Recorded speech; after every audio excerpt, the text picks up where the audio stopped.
Shake the devil off. Yes. Yeah. Okay. I do love Yeah. very a good song to start with. Uh-huh. I'll say. I want to talk more about your journey because, we were talking before the interview, it's very different from any other artist that I've run on, which I love. You started writing and recording songs and putting them out on cassette tapes. I Yeah. saw that and I was like, oh, we have to get into that Yeah. because no other artist has ever done that. Yeah.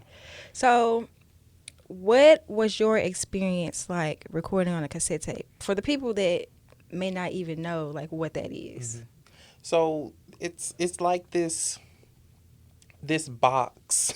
Is the best way I could put it. There was this box, and you would literally have to record we call it an 8-track. Okay. It was like a Tascam 8-track. Tascam 8-track. And literally you would go through and you would have to record all the way through from beginning to end. If you messed up, you had to go back and start over, Okay. Literally every instrument you would have to plug in and try to play it all the way through. If you mess up, scrap it, start over with that particular instrument. It was difficult. It was difficult. But as a child, I was doing this. I didn't realize what I was doing. I just knew that this is what I had to do. So what age was it when you were doing the cassette tape recording? Let's see. I would say it was probably around 6 or 7. What? 6 or 7 years old. And did you get the concept? You said you didn't get the concept. I didn't know. I didn't exactly know what I was doing. I was experimenting. I went in and I would, press this button and I would, check the microphone, and then I would hear myself and I was like, oh, okay, well then that's how that works. So let me try it again. And then I had a god grandmother who also was, a recording artist, a gospel recording artist. Her name was Margie Mixon. Dansby at the time, and I would see her, in her studio, her home studio, recording these gospel songs. And I told my mom, okay, I want to do the same thing, right? So she went and got me what I needed, and at the time it was an 8-track, because it was so early on. I don't think a lot of digital recording softwares were out at the time, and so that's how I started. And I'm such a music nerd, because I just want to know what do you exactly have to do? Because the cassette tape is like the little thing that you see that has like the purple brown tape in it. That is what I'm like really trying to figure it out. Yeah. That is what you insert into some type of device and plug in to record. Yes. Correct? Yes. Okay. Now, you've had to adjust since then to new ways of recording. Which one of digital and then the 8-track? Which we would call it analog, I guess. Analog, okay. I guess you can call it analog. Digital and analog. Which one have you had better experiences with? I would probably say digital. Okay. I didn't want to assume. I would say digital. I've had better experiences with digital simply because I was so young, working with the analog system. I probably didn't know a lot of things that I could have done, versus now, at my big age, when I started on digital platforms, digital softwares, I was able to do a lot of things differently. Was it Pro Tools that you started with, or? No, I actually started on something that's older. Well, I don't know if it's older than Pro Tools, but it was something called Traction. It was a Mackie software. Okay, never heard of Traction and Traction 2. And then I moved to, a lot of people don't know, I recently moved to Logic, probably in the last 8 years. Okay. 8 to 10 years. Okay. I was still using my Traction software. Really? Yeah. Listen, Okay. It wasn't broken. No, hey, if it ain't broke, don't fix it.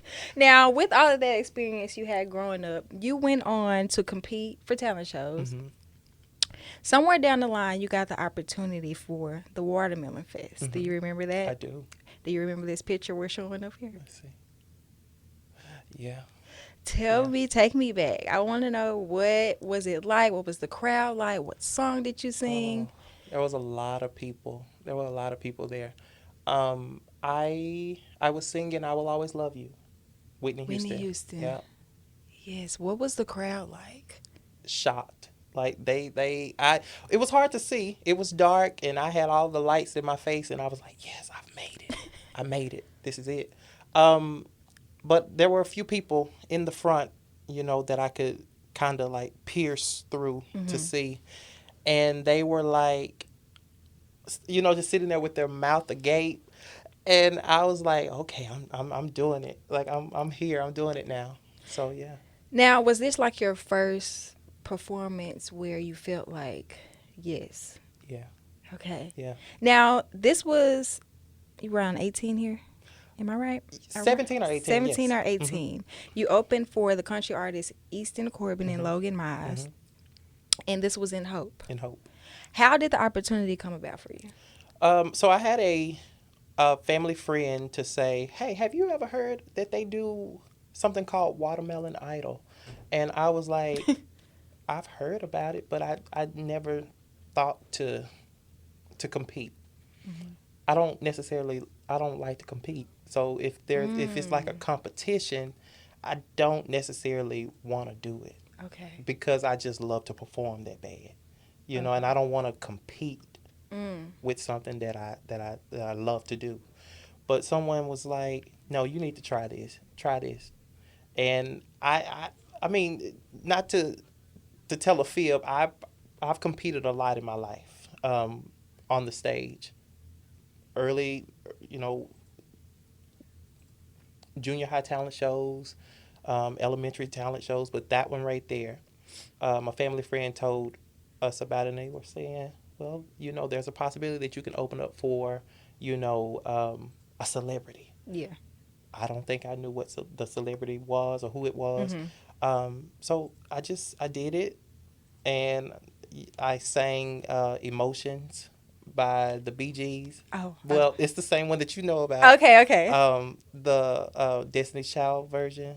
Oh, I was thinking Mariah Carey. No, no, no. The Okay. Destiny's But Child yes. version is what a lot of people will probably remember, but the Bee Gees version is the one that I started listening to, and Okay. I love that song. So I sang that song and won the first night. I didn't think I was going to win the first night, and they told me I was the winner of the first night. I could move on to the second round, and I sang that same song again because I was like, I didn't know if I could change my song or not. Yeah. So I did it again, and then eventually that last round I won, and then I asked him, "Can I change my song?" And so then I brought out the Whitney Houston song. Yes. Oh, I love Whitney Houston. Love. Yeah. I've never heard the Bee Gees version of Emotions, but I do love the song Yeah. from Destiny's Child that I've Yeah. heard. Now, on my note cards, Mhm. I have a huge gap Okay. between you performing at that festival Okay. and you really launching your own record label. Yes. So is that like a big gap, or is it like? There was a gap in the launching Okay. between that and launching because I went to college. Went to college.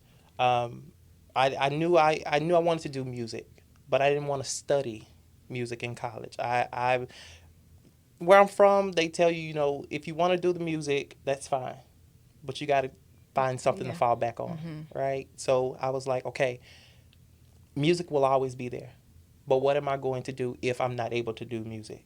So I went ahead and I went to college. I went to UCA, go Bears. Went to UCA and got my bachelor's degree there. And all that time, there was a time where I didn't touch music at all because I was studying. Okay. I studied Spanish, got my Spanish degree, and it took a lot of time.